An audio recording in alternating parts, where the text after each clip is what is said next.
मुरादाबाद में 2024 लोकसभा चुनाव को लेकर सभी राजनीतिक पार्टियां जोरों शोरों से तैयारी में लगी हैं। इस कड़ी में सुहेल देव भारतीय समाज पार्टी के राष्ट्रीय प्रमुख, महासचिव और यूपी के पूर्व राज्य मंत्री डॉक्टर अरविंद राजभर सोमवार को मुरादाबाद पहुंचे।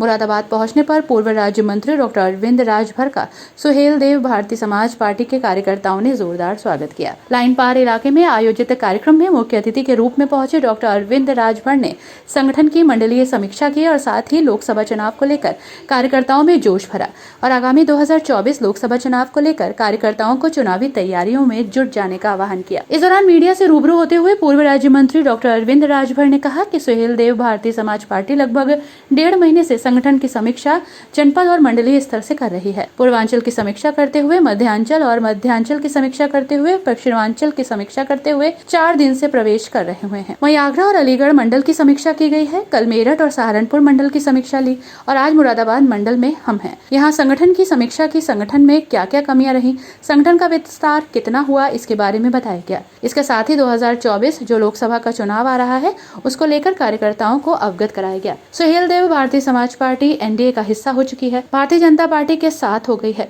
और लक्ष्य हम लोगों ने रखा है उत्तर प्रदेश में 80 में से 80 सीटें जीतने का, जिसको लेकर कार्यकर्ता अपनी कमर कस लें। संगठन को ग्रामीण स्तर तक मजबूत करके 80 की 80 सीटें जीतने का जो लक्ष्य हमारा है उसे पूरा करने का कार्य करें।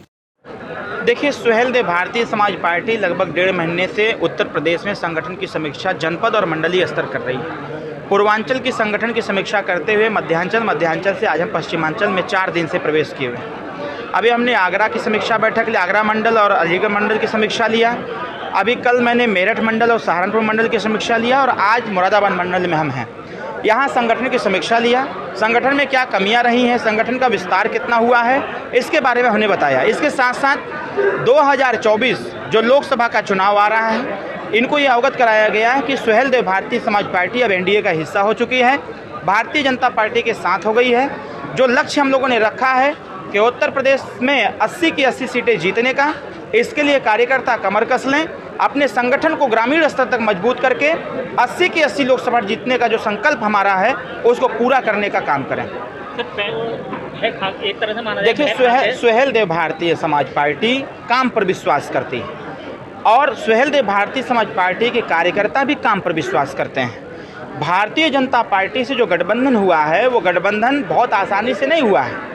2022 के विगत विधानसभा चुनाव में सुहेल देव भारतीय समाज पार्टी का गठबंधन समाजवादी पार्टी से था, लेकिन समाजवादी पार्टी के अगुआ माननीय अखिलेश यादव जी ने हमारी ताकत को समझने का प्रयास नहीं किया और अगर समझा भी तो इस स्तर पर समझ लिया कि अगर ये पार्टी इसी प्रकार से संगठनात्मक तरीके से मजबूत होती नहीं तो एक समय ऐसा आएगा कि उत्तर प्रदेश के पूर्वांचल से समाजवादी पार्टी समाप्ति के रास्ते पर चली जाएगी। तो सुहेल देव भारतीय समाज पार्टी की बढ़ती ताकत से भय खा करके अखिलेश यादव जी ने हमसे तलाक ले लिया और हमने तलाक भी दे दिया। और हमारे जो 2022 के चुनाव के परिणाम आए थे उस परिणाम को देख करके भारतीय जनता पार्टी ने ये देखा कि जिसके पास ताकत है उसका सम्मान अखिलेश यादव जी नहीं कर पा रहे हैं। माननीय देश के गृह मंत्री और माननीय प्रधानमंत्री जी ने 2 कदम आगे बढ़ के हमारी ताकत का सम्मान किया, हमारे नेता को गले लगाया और गले लगा करके विगत 18 तारीख को देखिए, कहीं न कहीं इस बात की चर्चा हम लोग हमेशा करते रहे हैं कि कुछ ऐसे अधिकारी हैं जो बिना पैसे का काम नहीं करते हैं। तो इसकी शुरुआत समाजवादी पार्टी के सरकार से हुई, क्योंकि अखिलेश यादव जी इस बात की चर्चा हमेशा करते हैं कि जब तक थाने पर पैसा नहीं लिया जाएगा तो काम करने का मतलब क्या निकलेगा। जो टेंडेंसी अखिलेश यादव ने दे रखा है उसी को धीरे धीरे ख़त्म करने का प्रयास किया जा रहा है। वो भ्रष्टाचार कहीं हमारे पार्टी के संगठन में आ जाए, इसलिए हमने कार्यकर्ताओं को सूचित किया और बताया कि इस भ्रष्टाचार को रोकने का काम करिए, जिस भ्रष्टाचार को लेकर के भारतीय जनता पार्टी लड़ाई लड़ती है। तो आप ये मानते हैं कि जो भ्रष्टाचार सपा सरकार में शुरू हुआ था वो भाजपा में भी कायम है? अब जो काम लगातार चल रहा है उस पर तो पूर्ण विराम लगाने की आवश्यकता है। योगी जी, माननीय मुख्यमंत्री जी इसका प्रयास कर रहे हैं, मैक्सिमम प्रयास में वो सफल भी हैं। कुछ दिन और लगेंगे, वो भी पूर्ण रूप से विराम हो जाएगा, भ्रष्टाचार का नामो निशान समाप्त हो जाएगा।